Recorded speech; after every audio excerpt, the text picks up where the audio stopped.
UDF Jamaat-e Islami ബന്ധത്തിൽ വിള്ളലുകൾ വീഴുന്നു. വരാനിരിക്കുന്ന തെരഞ്ഞെടുപ്പുകളിൽ ജമാഅത്തുമായി സഹകരണങ്ങൾ വേണ്ടെന്ന് UDF നേതൃത്വം.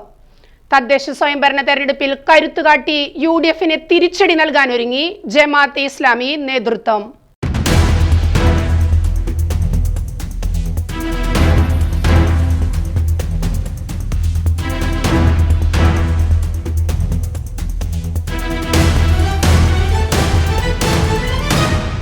ജമാഅത്തെ ഇസ്ലാമിയുമായുള്ള ബന്ധത്തിൽ മലക്കം മറിഞ്ഞ് UDF നേതൃത്വം.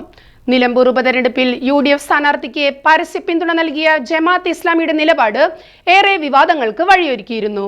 അതേസമയം ജമാഅത്തെ ഇസ്ലാമിയുടെ പിന്തുണ UDF സ്ഥാനാർത്ഥി ആര്യടൻ ഷൗക്കത്തിന്റെ വിജയത്തിന് ഏറെ സഹായകമാവുകയും ചെയ്തിരുന്നു. ഈ സാഹചര്യത്തിലാണ് ജമാഅത്തെ ഇസ്ലാമിയുടെ രാഷ്ട്രീയ രൂപമായ വെൽഫെയർ പാർട്ടിയുമായി വരും കാല തെരഞ്ഞെടുപ്പുകളിൽ സഹകരിക്കാമെന്ന നീക്കുപോക്കിലേക്ക് UDF നേതൃത്വം എത്തിയത്. തദ്ദേശ സ്വയംഭരണ തെരഞ്ഞെടുപ്പിലും നിയമസഭാ തെരഞ്ഞെടുപ്പിലും ഈ നീക്കം ഏറെ ഗുണം ചെയ്യുമെന്ന വിലയിരുത്തലായിരുന്നു UDF നേതൃത്വത്തിന് ഉണ്ടായിരുന്നത്.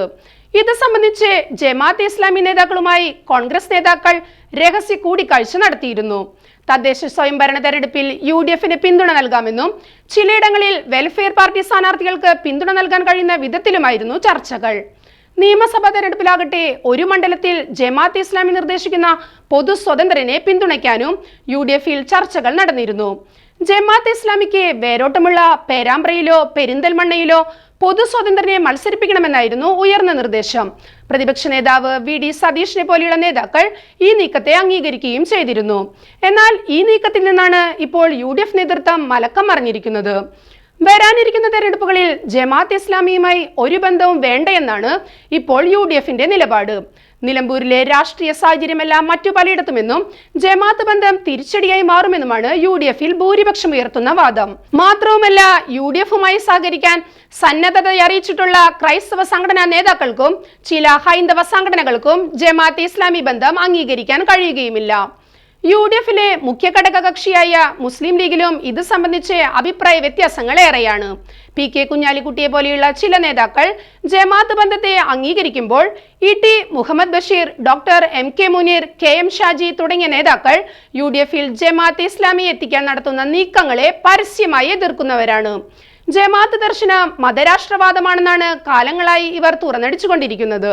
അതേസമയം മതരാഷ്ട്രവാദത്തിൽ നിന്നും ജമാഅത്ത് ഇസ്ലാമി ഇപ്പോൾ പിൻവാങ്ങിയിരിക്കുകയാണെന്നാണ് കുഞ്ഞാലിക്കുട്ടിയുടെ വാദം. ഈ വിധം വിഭിന്നാശയ ചർച്ചകൾ ലീഗിനുള്ളിൽ നിലനിൽക്കെയാണ് ജമാഅത്തെ ഇസ്ലാമിയുമായി ബന്ധം സ്ഥാപിക്കാൻ UDFൽ നീക്കം നടന്നത്. മുസ്ലിം ലീഗിലെയും കോൺഗ്രസിലെയും ഒരു വിഭാഗം ജമാഅത്തെ ഇസ്ലാമിയുമായി ഒരു ബന്ധവും വേണ്ടയെന്ന വാദത്തിൽ ഉറച്ചു നിന്നതാണ് പുതിയ സംഭവ വികാസങ്ങൾക്ക് വഴിയൊരുക്കിയത്. ഇപ്പോൾ വെൽഫെയർ പാർട്ടിയുമായോ ജമാഅത്തെ ഇസ്ലാമിയുമായോ ബന്ധങ്ങളില്ലെന്ന് പരസ്യമായി പ്രഖ്യാപിക്കുകയും അതുവഴി രഹസ്യ നീക്കുപോക്കുകൾ നടത്താനുള്ള ശ്രമവുമാണ് UDF നേതാക്കൾ നടത്തുന്നത്. എന്നാൽ കോൺഗ്രസ് ഇപ്പോൾ കൈക്കൊണ്ട തീരുമാനം ആത്മവഞ്ചനയാണെന്നും തങ്ങളുടെ ആത്മാഭിമാനത്തെ അപമാനിക്കുന്ന വിധത്തിലുമാണെന്ന നിലപാടിലാണ് ജമാഅത്ത് നേതൃത്വം. ഒരു വിധത്തിലുള്ള രഹസ്യ നീക്കുപോക്കുകൾക്കും തങ്ങൾ സന്നദ്ധമല്ല എന്ന ഉറച്ച നിലപാടിലാണ് അവർ.